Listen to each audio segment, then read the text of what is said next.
আমরা শিল্পীরা আমরা তাহলে আমাদের কি কোনো মানে বলার জায়গা নেই? শিল্পের ওনারা কোনো কদর বা কোনো কিছু করেন না। পশ্চিমবাংলায় সমস্ত কিছু করা যাবে না। প্রশাসন বলছেন যে গিল্ডের কাজে যান, গিল্ড বলছেন প্রশাসনের কাজে যান। এইভাবে আমাদেরকে পুরোপুরি নাস্তানাবুদ করা হচ্ছে। এটা একদম নক্কারজনক একটা পরিস্থিতি সৃষ্টি করেছেন। একদমই তাই, একদমই তাই, একদমই তাই। এখন দেখুন এই সমস্ত জায়গাগুলো পুরোপুরি অকারণে বন্ধ করে রেখে দিয়েছে। কোনো দরকারও নেই। আমরা এমন নয় যে কোনো জায়গা দখল করে করছি। ফুটপাথ একদম ধারে এই সমস্ত নোংরা যে জায়গাগুলো দেখছেন, এই সব জায়গার উপরেই আমরা প্লাস্টিক পেতে বসে আমরা সমস্ত কাজ করতাম। সব ব্যাপারেই যেন একটা ভীত সন্ত্রস্ত রয়েছে, যে এর মধ্যে যেন কোনো ফাঁক ফোকর না থাকে, টোটালটাই চেপে বন্ধ করে দেওয়া।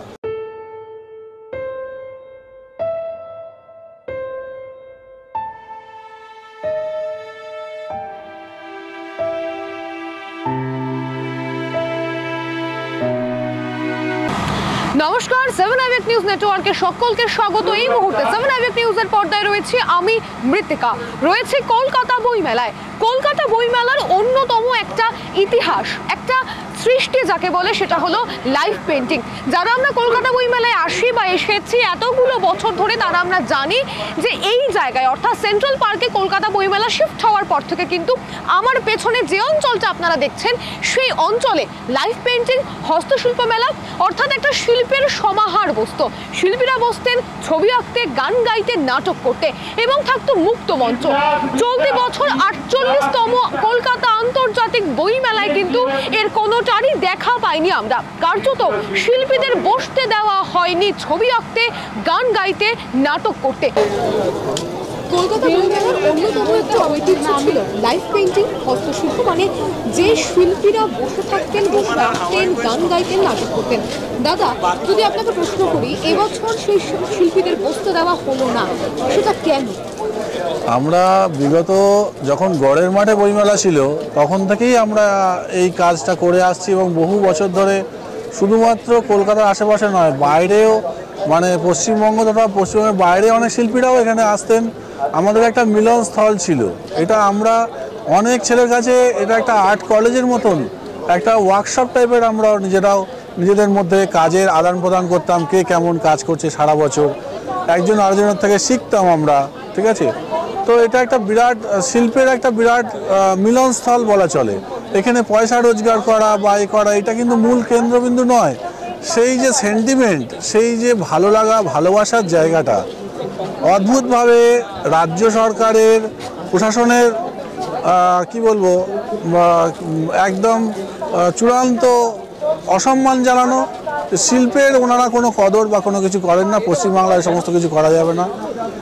বিগত এত বছরের ট্র্যাডিশন যেটা, সেটাকে দুম করে প্রায় আমরা 150 জন শিল্পী নানা রকম কাজ, নানা ওয়াটার কালার, লাইভ পোর্ট্রেট সামনে বসিয়ে করা, তারপরে তাদের সমস্ত বাড়ির যে সমস্ত কাজকর্মগুলো করে আসতো, তারা বিভিন্ন আছে সস্তায়, আমরা একটু অল্প দামেই দিয়ে দিই। অনেকে নিতেন। এটা নেওয়ার জন্য বহু হাজার হাজার মানুষ এখানে আসতো।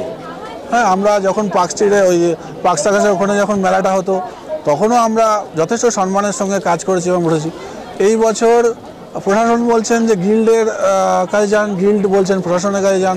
এইভাবে আমাদেরকে পুরোপুরি নাস্তানাবুদ করা হচ্ছে এবং কাউকেই বসতে দেয়নি। গিল্ডের সঙ্গে কথা বলেছেন, আমার বন্ধুরা কথা বলেছেন। গিল্ড বলেছে যে আপনারা প্রশাসনের কাছে যান, এখানে আমাদের হাতে কিছু নেই। এটাই আমরা অবাক হয়ে যাচ্ছি। মেলা পুরোপুরি গিল্ডের ব্যাপার, তারা সিদ্ধান্ত নিতে পারবে না। তাদের উপরে প্রেশার রয়েছে যে না, তোমরা করতে গেলে মানে ওনারা যা বলছেন সেই রকম মতন চলতে হবে। এখানে আমাদের এতগুলো শিল্পী, এতগুলো ছেলের যে তাদের যে একটা হার্ট টাচিং যে জায়গা, সেই জায়গাটাকে ওনারা নষ্ট করলেন। এখানে কেউ বিশাল কিছু টাকা রোজগারের জন্য কিন্তু আসে না। সবাই কোনো না কোনোভাবে কাজের সঙ্গে যুক্ত এবং এই মেলাটা হচ্ছে মিলনস্থল। মেলা মানে আমরা ছোটোবেলায় রচনায় পড়েছি, মেলা হচ্ছে সব ধর্ম বর্ণ, হ্যাঁ, সমস্ত শিল্প, সব। বই মেলা মানে বই, আর্ট, শিল্প, পোর্ট্রেট, ছবি আঁকা, এ তো একই, সব একাত্ম হয়ে যাওয়া। এবং যারা বই কিনতে আসেন সঙ্গে একটা করে ছবি নিয়ে চলে যান। হ্যাঁ, এবং তাদের বাচ্চাদের দাঁড় করিয়ে একদিন ছেড়ে 3 দিন আসেন যে দেখ এরা কেমনভাবে ছবি আঁকে, দেখ কত সুন্দর, সামনে বসিয়ে দেন করে দিচ্ছে।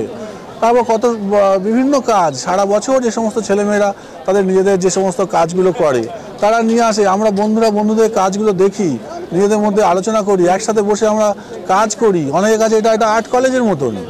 এখানে তারা বলে, আমাদের শেয়ার করে, দাদা তোমাদের এখানে এসে আমি যা শিখেছি আমি বাড়িতে টিচারের কাছে এত শিখিনি।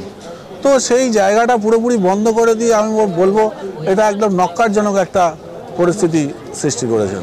কি মনে হচ্ছে তিলোত্তমার যে প্রতিবাদ, শিল্পীরাই কিন্তু মূলত প্রতিবাদের গলাটা জোরালো করেছিল, সেই কারণেই কি ভয় পেয়ে যাতে মেলা প্রাঙ্গণে কোনো রকম?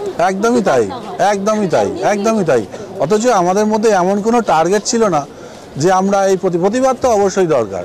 একটি মেয়ে এত ভয়ঙ্করভাবে নৃশংস তার কর্ম এর মধ্যে, এটা তো কেউই মেনে নিতে পারেনি। এর যা বিচার ব্যবস্থায় যা হয়েছে কেউই মেনে নিতে পারেনি।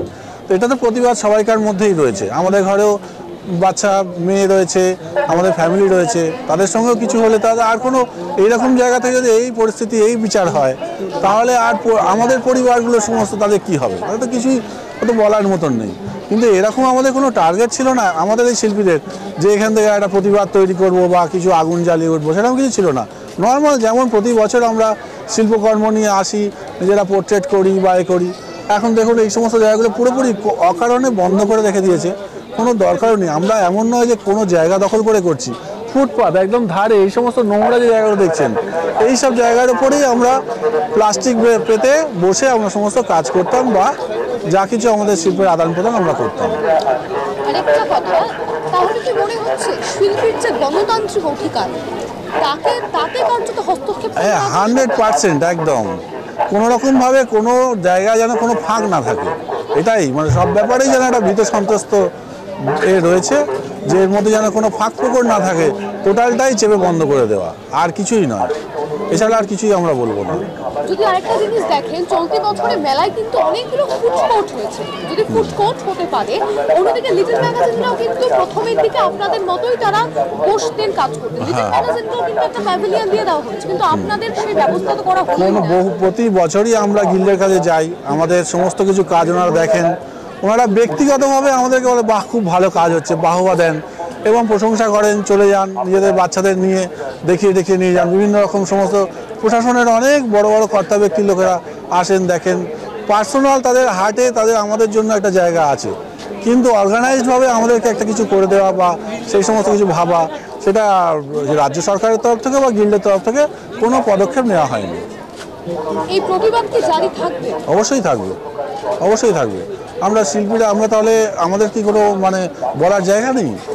এটা এতদিনের একটা ট্র্যাডিশন, একটা বইমেলার একটা অনেকেই আসে শুধুমাত্র এই শিল্পকর্ম দেখার জন্য, এবং তারা ছবিকে ভালোবাসে, ছবি আঁকা ভালোবাসে, আঁকাতে ভালোবাসে। হ্যাঁ, তাদের কাছে এটা একটা বিস্ময় যে সামনে বসিয়ে দেনন্দন ছবি এঁকে দিচ্ছে এবং তারা খুশি হয়ে যে যেমন যেরকম কোনো রকম আমাদের বাউন্ড থাকতো না যে এত টাকা ডিম্যান্ড, এত টাকা দিতে, এরকম কোনো ব্যাপার না।